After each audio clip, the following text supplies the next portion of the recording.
ডেনমার্কের স্বায়ত্তশাসিত অঞ্চল গ্রিনল্যান্ড অধিগ্রহণ ইস্যুতে বিরোধিতার জেরে ইউরোপের ৮ মিত্র দেশের উপর শুল্ক আরোপের ঘোষণা দিয়েছেন মার্কিন প্রেসিডেন্ট ডোনাল্ড ট্রাম্প। কোনো চুক্তি না হওয়া পর্যন্ত আগামী ১ ফেব্রুয়ারি থেকে এই শুল্ক কার্যকর হবে বলে জানান তিনি। এই ঘোষণাকে ঘিরে যুক্তরাষ্ট্র ও ইউরোপের মধ্যে নতুন করে উত্তেজনা তৈরি হয়েছে। বিস্তারিত জানাচ্ছেন আরাফাত ইয়াসার।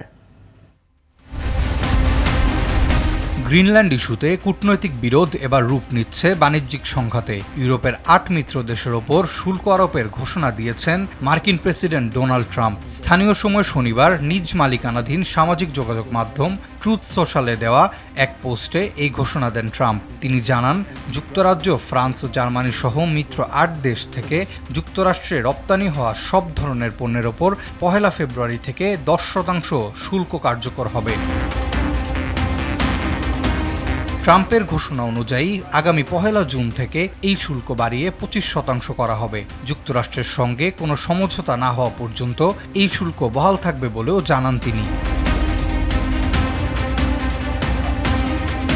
এদিকে গ্রিনল্যান্ডে ইউরোপীয় দেশগুলোর প্রতিনিধিদের সফরকে অজানা উদ্দেশ্যপ্রণোদিত উল্লেখ করে ট্রাম্প অভিযোগ করেন, দেশগুলো বিপজ্জনক খেলায় নেমেছে। তার দাবি, ১৫০ বছরেরও বেশি সময় ধরে যুক্তরাষ্ট্র গ্রিনল্যান্ড কেনার চেষ্টা করছে।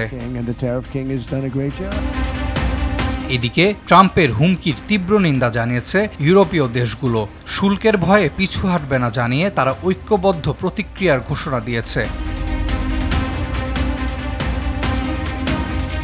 গ্রিনল্যান্ডকে কেন্দ্র করে যুক্তরাষ্ট্র ইউরোপের এই টানাপোড়েন আন্তর্জাতিক রাজনীতিতে নতুন অনিশ্চয়তার ইঙ্গিত দিচ্ছে বলে মনে করছেন বিশ্লেষকরা। আরাফাত ইয়াসার, RTV।